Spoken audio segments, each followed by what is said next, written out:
This is Ottawa and the future of sports, where we break down the teams, the culture, and the momentum shaping our city's sporting identity. And today, we are talking about a team with possibly the coolest logo in this entire city. Nobody's flying higher or fighting harder than Ottawa's Rapid FC. The Northern Super League, Canada's first professional women's soccer league, has taken the country by storm. 6 founding clubs, one mission: elevate women's soccer and build a future that champions equity, excellence, and visibility. And right in the heart of the capital, Rapid FC has become more than a team. They're a movement. They've ignited crowds from Centertown to Gatineau. They've inspired the next generation, especially young girls, with the way they compete, the way they carry themselves, and the way they represent Ottawa. Before Saturday's intense semifinal matchup against Vancouver Rise FC, Garmamie sat down with Catherine Guevin, Rapid FC's community program manager. They talked about her role as community program manager, the role of communications, the energy behind the scenes, how fan engagement shapes the club's identity, and the early hustle that helped Rapid FC build this powerful community culture. This is the inside view, the story behind the story. My name is Kat. I am the community program manager for Rapid FC. I'm also starting to touch base on communication stuff as well. So hopefully next season I'll be hopping into some of that a little bit more. So happy to help you, with your podcast and kind of talking a bit about Rapid since it's our inaugural season, first year ever. Every single day of this year has been a first. So first inaugural game, this is going to be our first playoff game today. And then we're going to be going through the whole season as a big first. So yeah, super excited. What's your history with the sport? I have been playing since I can remember. I think I was 6 years old. I grew up as a girl in my middle school playing with the boys because there wasn't a lot of girls playing soccer or even sports. Where's this? It was in Czech Republic I started, and then I came back to Canada and I was also playing with boys until my parents did some thorough research and found a girls team, girls club. And now... Which city? Here in Ottawa. So back home. Oh, I was in Prague in Czech Republic. My parents were there for work, so we were overseas, and in Europe, football is very, very popular and known. So that's where I kind of picked it up. And then I brought it back here and started playing. And then I played up until the end of university. And I was in a different career up until last year. And then this ended up falling from the sky, basically. And I'm thrown back into sports. And I really, really enjoy being here. So what career were you in? And can you describe the moment you found out about this job opportunity and your decision to leave that career for this one? For sure. So I studied international development at DAL in Halifax. And I went to South America for international cooperation for 2 years. And I really liked it. And I was trying to do the best work that I could over there. But I really wanted to come back to Canada. I really miss the country. We're so privileged here. We have so many opportunities. And I knew I wanted to come back eventually. And working in sports hadn't always been on my radar. It hadn't been? It had been. Okay. Yes, for sure. I played a couple times in South America, but it just made me realize how much I actually missed it.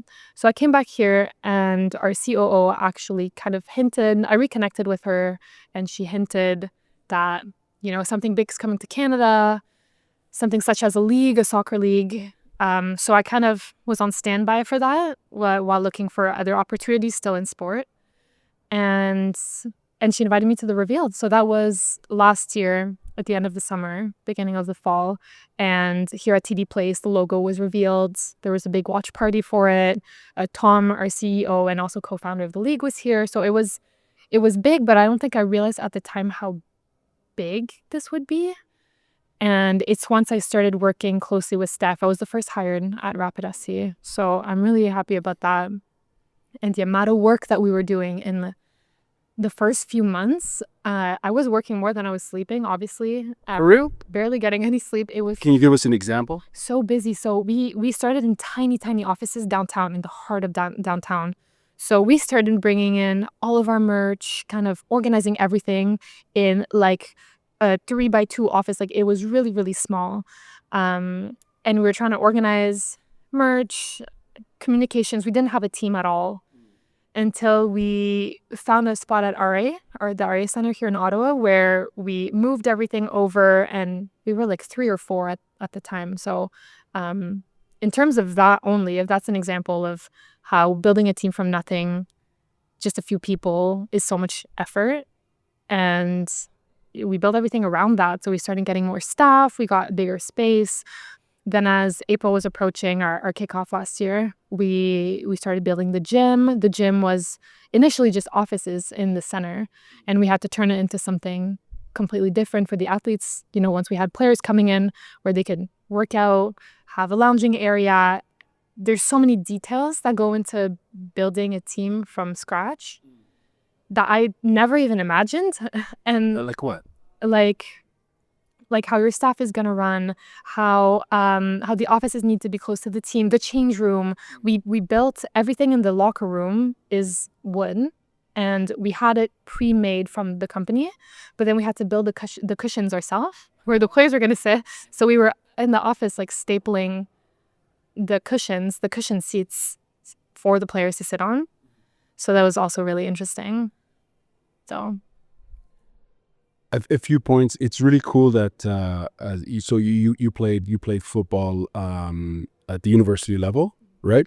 So it's really cool that formal like athlete competitor still gets to operate within their sport, but in a different sort of sense, right? And it's almost like before I hit record on the interview, you're talking about how the early days almost feel like working at a startup.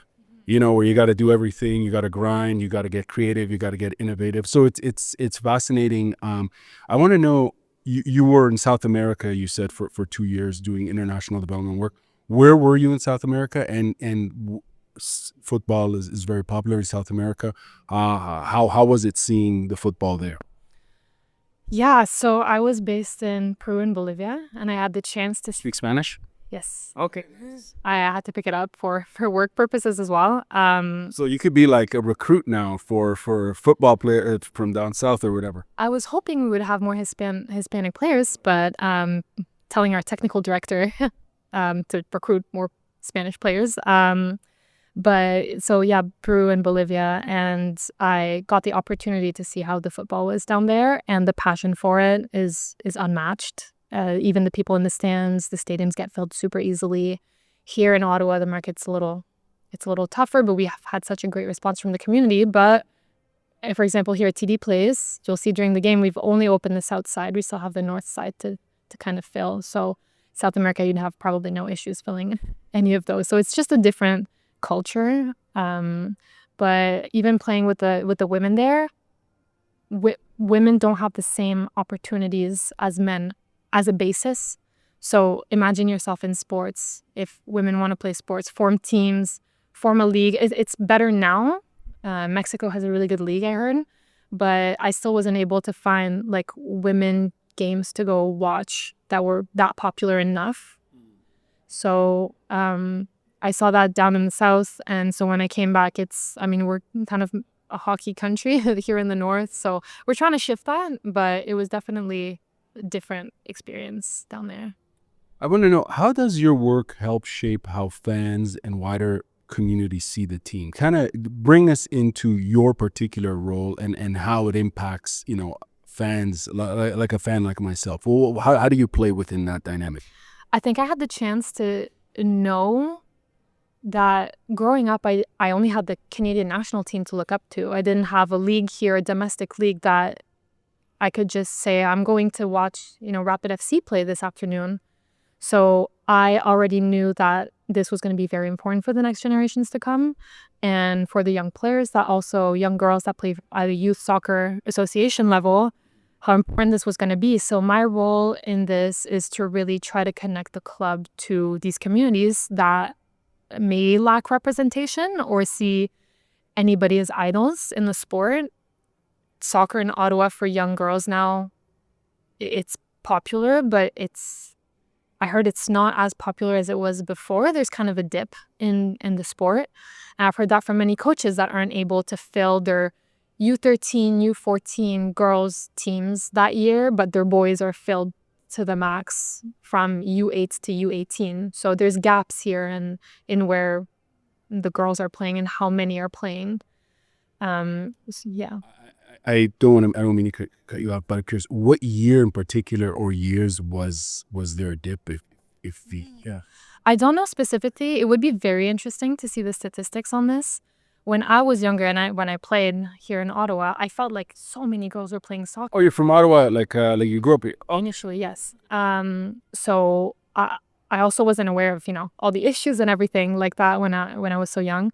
But I've heard from a lot of the clubs that now we don't know if it's because of the screen time, kids play outside less. So like it's a little harder to know if exactly the numbers of that, but just talking to people across the city, coaches, head directors of clubs, that unfortunately the younger girls need an extra boost and extra motivation to either start playing or keep playing, knowing that after university it's all worth it because there's a women's league now, so they don't have to go overseas. If you want to stay in Canada close to your family, then you have that. So hopefully me linking the club to the community is something that's gonna be a long-term effect as well, and the whole community team and communications as well. I hope it really is gonna strengthen this kind of tie between both and encourage more girls to play, stay in the sport in general. Is there a particular outreach initiative that you launched or in collaboration with your team that sticks out to you as like a perfect example of what you're trying to do? Of course.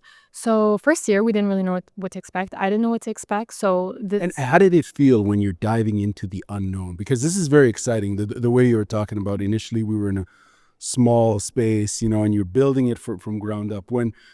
Well, you know what I mean? Like it's not there, but you're making it happen. In my mind, I'm like, wow, that sounds amazing. That sounds exciting, but it must be hard when you're in the thick of it because you probably don't even know what you're doing. Yeah, I think I'm very lucky that with past experiences that I've had, I'm kind of used to being thrown into the unknown, arriving in different countries, doing multiple jobs that I never had experience in and that I had to grow and kind of perfect on my own.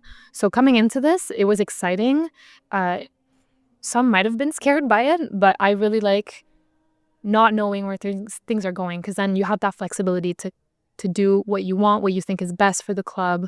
And I'm sure many people at Rapid FC also felt that way, that flexibility can be a good thing in a sense that you can build on your own with your team and do what's best because there's no structure yet. But then on the other side, well, there is no structure. So that's, if people need more guidance, for example, that might be a little bit tougher. But I'm lucky enough that I really like not knowing where things are going and kind of making something out of it. So I think that really helped me in building this from the start. And many initiatives, the one that has struck me the most this year, or that's most memorable to me, is we had an evening where we took Miranda Smith, a local player that played here from Ottawa and that's now playing for Rapid, and we did kind of a club tour. So I took her and our videographer and we hit up 2 clubs, so Ottawa City and Nepean Hotspurs, and to see the response from the club. So they had mentioned to their clubs that, Miranda was coming, Rapid FC. We hadn't really started at the time, so people didn't really know about us, but the response was so good and so positive. I mean, we walked into the dome because it was still super chilly outside, being in Canada, and the kids were like running up to her at the end. Maybe some were hesitant at first because they didn't know who we are. But as we introduced them and made sure that Miranda had a few words to say how the league's going to be, that she's so happy that this club is existing, kind of promoting the club, then people get really excited. Then the kids, they for sure all run to her and ask for autographs. After those, like especially in Nepean, I think we stayed at least 25 minutes signing autographs. There was a row all the way down the dome and people taking pictures and parents, and the kids were so happy, and the younger girls were looking at Miranda with sparkling eyes, and I was like, oh my god, like it actually gave me chills. And I was just so happy to in that moment be in the position that I am today and to be able to really have an impact on those communities. How do you think it made her feel, Miranda? Exceptionally proud of her city. I mean, I'm sure you can probably ask her at some point as well, but we were all super happy to be there. And I think it really helped Miranda see what all her hard effort is going into and went into at the time to work so hard on your career for so long and never giving up and always persevering. To be in a position like that where you get to inspire others, I think she was very proud and happy in that moment, as we all are of her and the club in general. For a city like Ottawa, how's the response been for the team? Like I came here for the opening game, like, and with the whole ceremony, and they even had a falcon, a peregrine falcon, which was incredible. Because it's a fascinating bird, you know, like, and the visual. I'm just looking at your logo right now. I need to get some gear. Yeah, you do.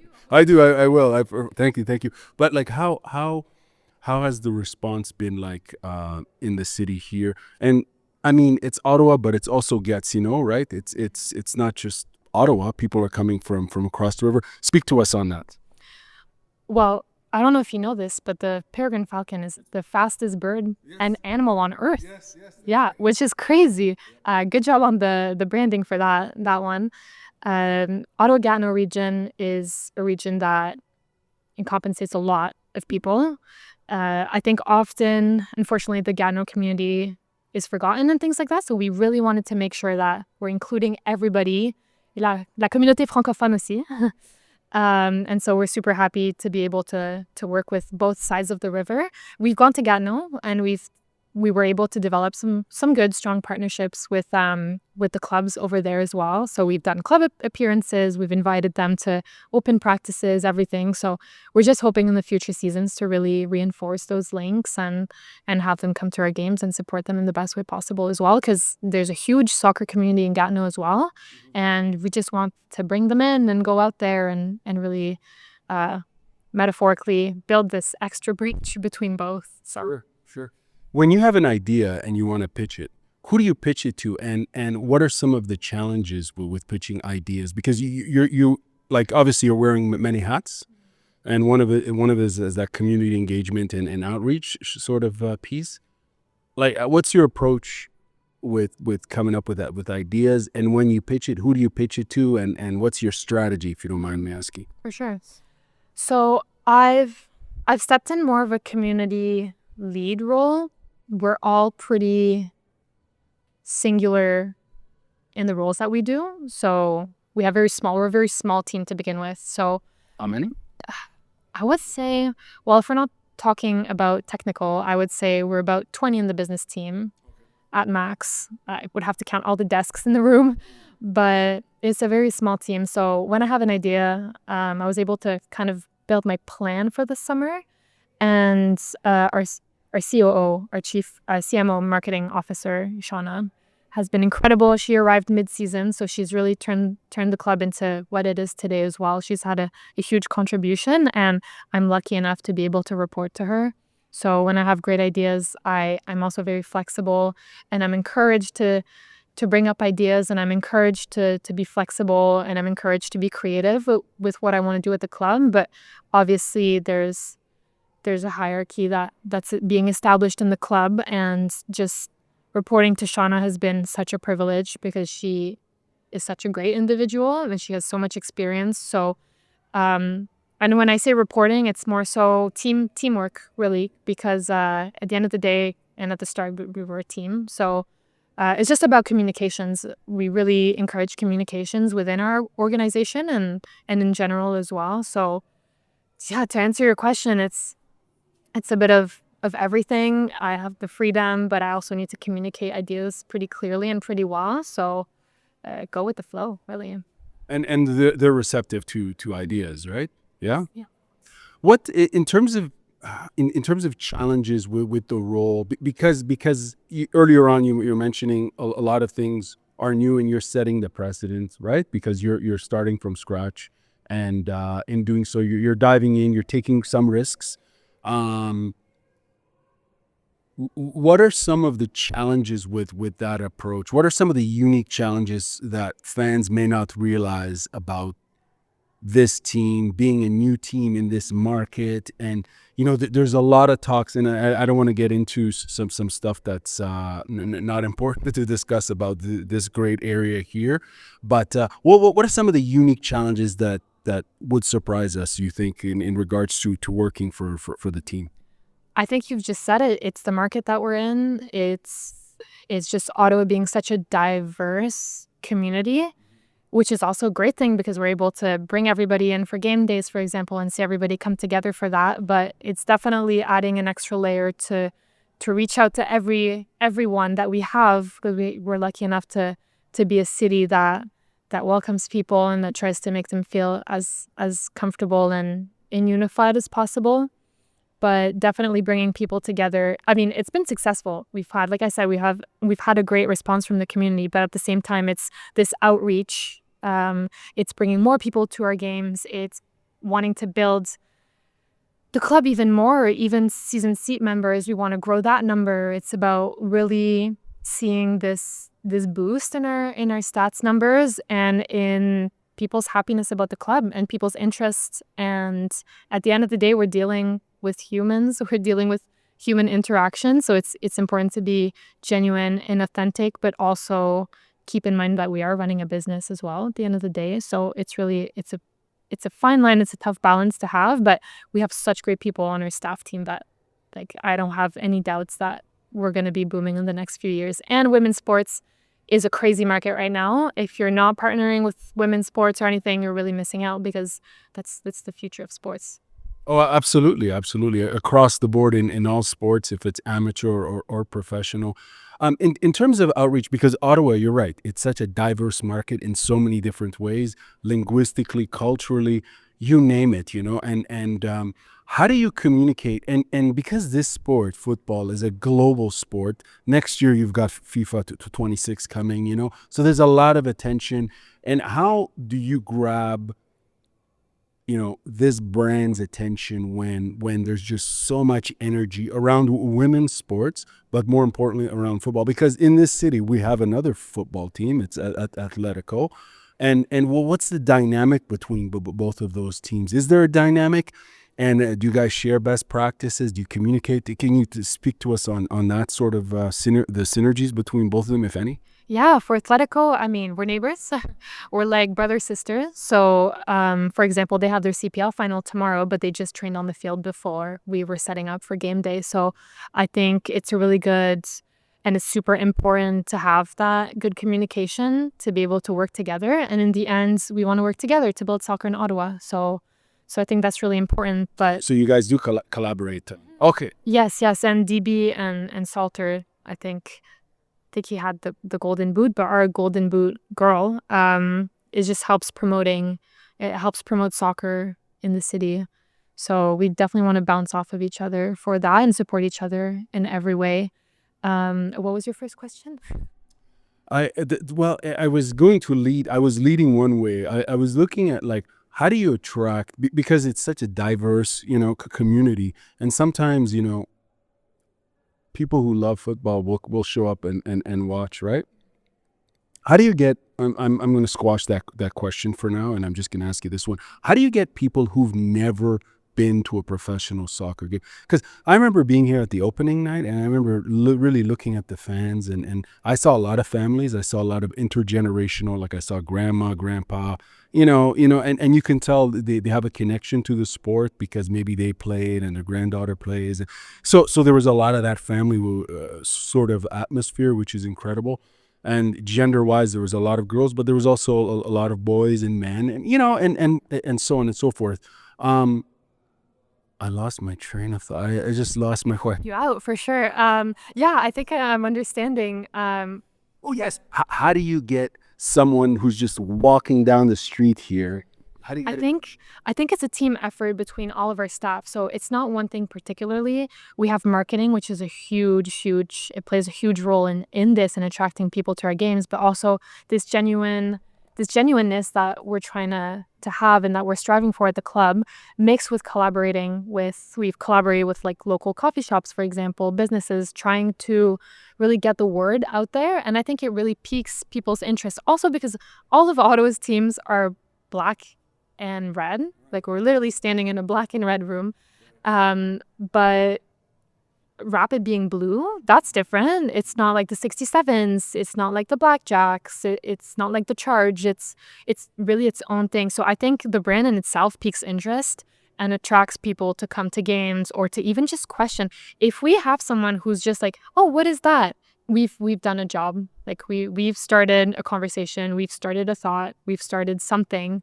So it's just about igniting the spark in people, and with the marketing, with people spreading the word, with our game days being this loud, with all of it, with our team succeeding as well. If we weren't in the playoffs, obviously we wouldn't be having this game. We wouldn't have a potential win in Toronto. We wouldn't have as much traction. So it's really kind of a tornado of all these things that make it successful. But obviously we have a lot of competitions. There's so many teams now. There's a lacrosse team in Ottawa as well.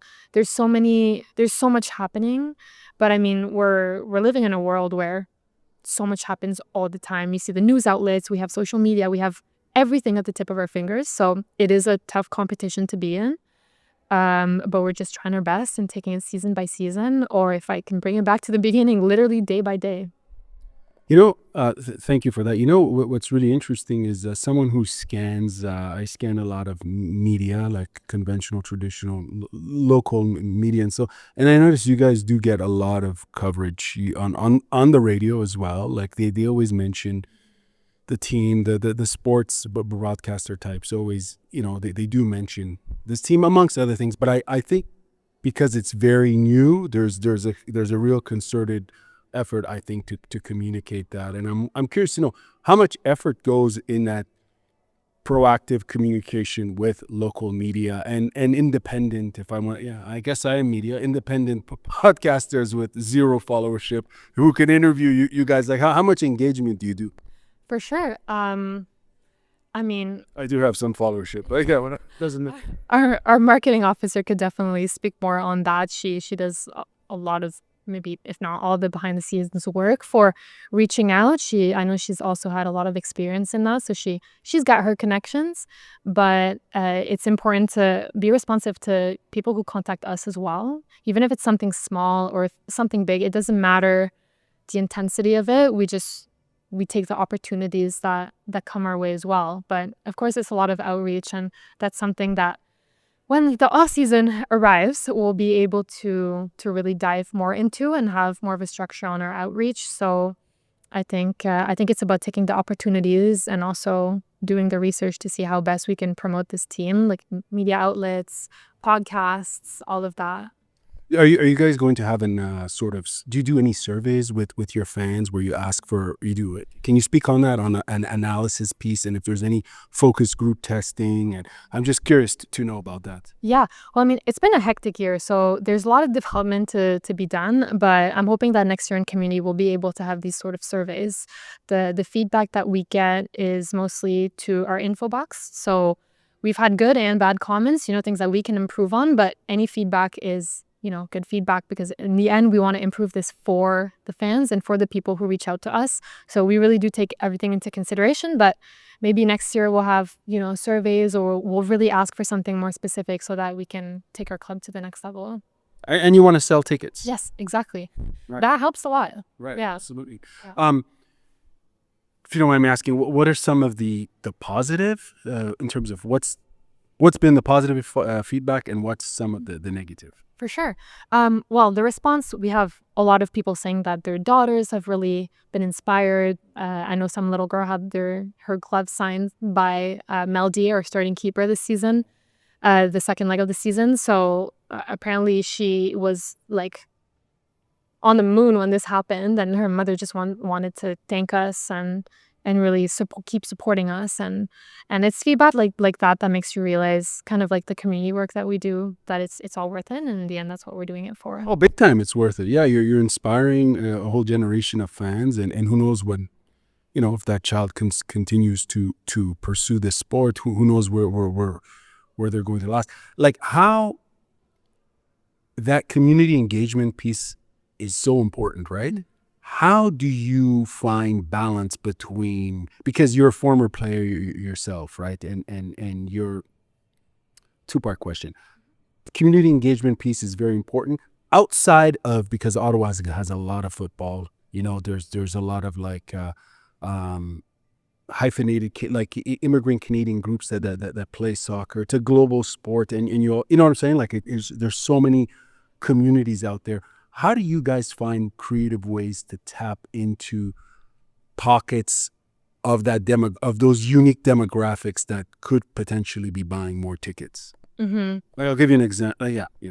I would say I'm going to go back to the communication piece and the outreach. We do a lot of research online as well, since everything is new. It's new to us as well. So these communities are new to us, all of that. So the same way people send us feedback or messages, we also reach out to those communities and see if they would want to be interested or make them feel like we want them to be a part of something. And in the end, it's going to be something bigger. But yeah, for now, that's how it is and how we go about it. But like I said, it could change next year. Our approach, we really have to take a breather in the off season and see how that's going to go next year. So you guys are going to have a big brainstorming session where you look at what worked, what didn't work, and plan ahead. I think every department is going to have one of those. I'm sure. Well, we've already started the conversations of, we know what works, what doesn't, and we'll make the adjustments that are needed. But it's going to be, we're just trying to get through all of this right now. So it's going to be an off season. You've been playing this sport since you were 6, yeah? How has your involvement on this team, not like as the role you're currently in, how has it changed your perspective of the sport of professional soccer, or football? Do you call it football now? Oh, we can call it both. How has it changed? That is a good question. I think I've always had a love for the sport, and my eyes have always sparkled for the sport. And every time I see a soccer ball, I'm like attracted, like I want to go to it and I want to play soccer. So I think it's making me really proud to see the team. And if anything, it's making my love for the game grow. And I'm super, I'm a retired player now, post-university. So to see players that are younger than me, or even Desiree Scott, who's older, she's thriving. And it shows that, I still play recreationally for fun. But to be able to see them play at this level at home, literally like in our backyard, that's really cool. So I just love it even more now. What position did you play? So I played center mid my whole life, and then my last couple of years of university, I was pulled as a center back, and that somehow worked out for me really well. So, yeah. When you're watching your team play, do you ever how are you as a spectator? Are you? You seem like a calm, chill person, but I'm sure you're competitive. I could see it in your eyes, like at the nerves. You don't see the nerves. Like, how do you feel when you're gonna be watching them? You'll be working, but you'll be watching them playing. What's gonna be running through? Because this is a very critical game, no? Everything is on the line for this game. We need the goals. We need at least one to tie it up, and then a second to make it to the finals next week. But yeah, I think I would bottle it up until I explode. But watching a game, definitely, I understand my parents now when they were watching me as a kid and they were all stressed. And I was like, why are you so stressed? Like, it's fine. But now I get it. I'm so stressed. And I feel like my mom watching these games because I want the team to succeed. This is all the work that everybody's been putting in for so many months. And blood, sweat, and tears went into this. So, yeah, we want to win. You mentioned Scott. This is her last season, right? She's retiring. Is she not? Well, how's that impacted the team, do you think? She's been such a leader. She's been amazing. We knew Desiree Scott has a great reputation, and we were really excited to see her lift the team up, and it's exactly what she did. You can see she leads the players. The players look up to her so much, and we had our last home game, or the one before, was her, you were just honoring her for her career. We're hoping this is not going to be her last game ever tonight, this afternoon. We're hoping next week. In the finals, maybe, but she's been incredible and super communicative and is really leading by example. You think she'll come back for one more season? No, I think this was her one more season. So she's hinted that she might stay in the game in some capacity. The league will expand as well in the future. So maybe we'll see her in that. I think she enjoyed Ottawa, but obviously, she could end up anywhere at this point. Just a few more questions. Thank you very much, by the way. This is going great. In terms, do you need to look at the time? Yeah? No worries. literally like two more questions. In terms of football literacy for fans here in Ottawa, and because people may not fully grasp the game and all of the nuances and the rules. Obviously, for you, it's simple. You've been playing it your whole life.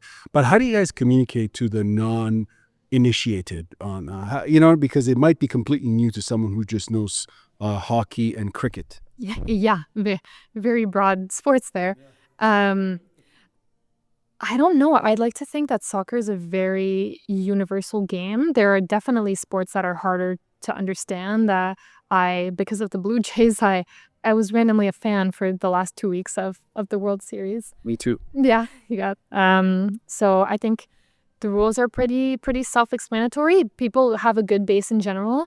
I remember having to explain to my mom what offside was for a few years, but she came around to it. So like we say, we encourage everybody to come to our games and see the sport. And I think we have also a very supportive community. So our fans interact, families interact.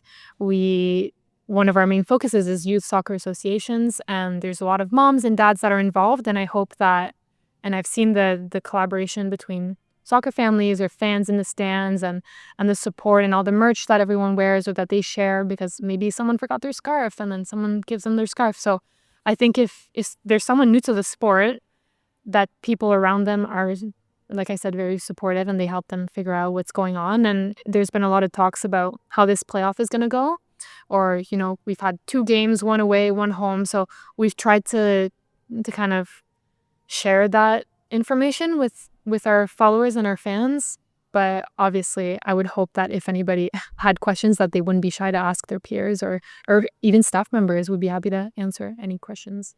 Do you ever get questions from fans who are like deep into the data, because you guys publish all the data as far as the game analytics and so on, and they're like number crunching and they're proposing ideas? Any crazed fan kind of with ideas, is that does that come your way yet?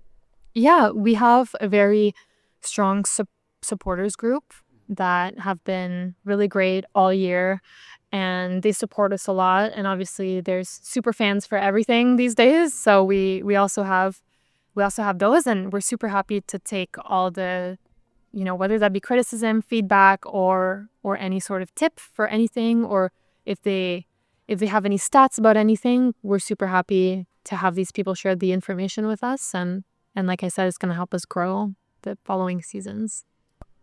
Question on game day, like in terms of, I'll frame it this way. I went to the Blackjacks game, not like a while ago this summer, and it was very festive. Like, they had a DJ, it was cool. It was like a party.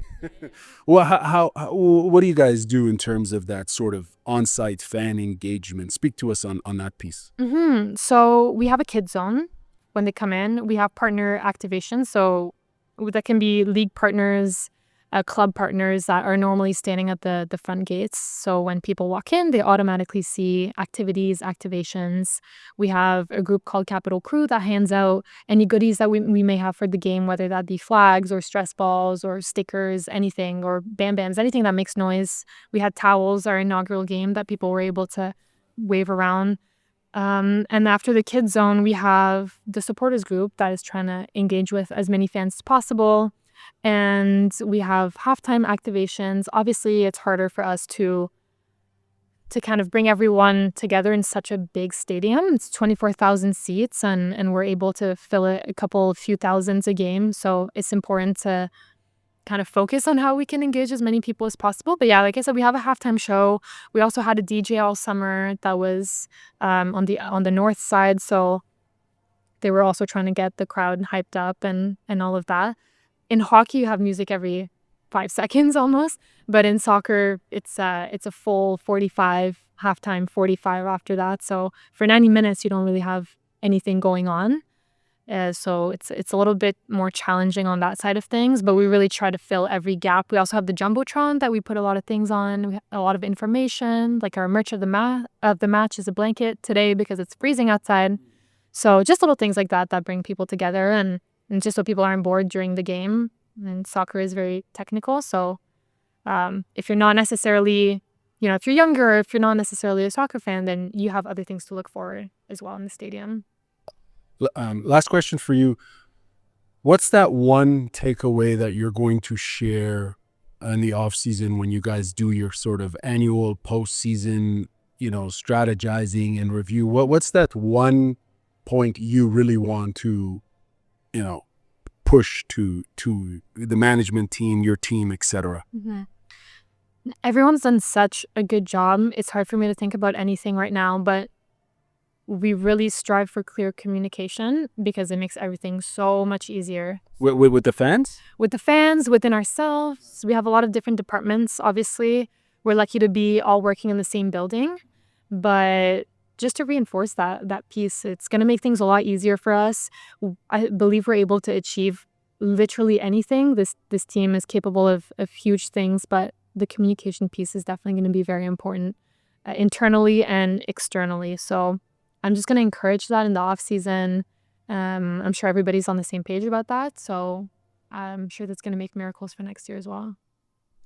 Thank you very much. This has been great, and all the best. I'll be, we're all going to be watching the game, and we wish the team the best. So thank you very much for your time. Thank you, and good luck on your podcast. I hope you enjoyed the game today. I will certainly enjoy it. I expect to hear you in the stands. Oh yes, you'll hear me. Thank you. Perfect. Rapid FC didn't advance to the finals. But make no mistake, Rapid FC won over the entire city. The way they showed up, the way they played, the way they carried themselves. From early arrivals at TD Place, to packed stands, to kids wearing Rapid jerseys in every direction, this season showed us that the momentum behind women's soccer in Ottawa is rising. So shout out to Rapid FC for the fighting spirit, for the energy they brought to every match, for reminding Ottawa what possibility looks like and going after it. And shout out to Catherine for giving us a deeper look into how this movement is being built. One fan, one campaign, one moment of connection at a time. This is Ottawa and the Future of Sports, hosted by Garmamie.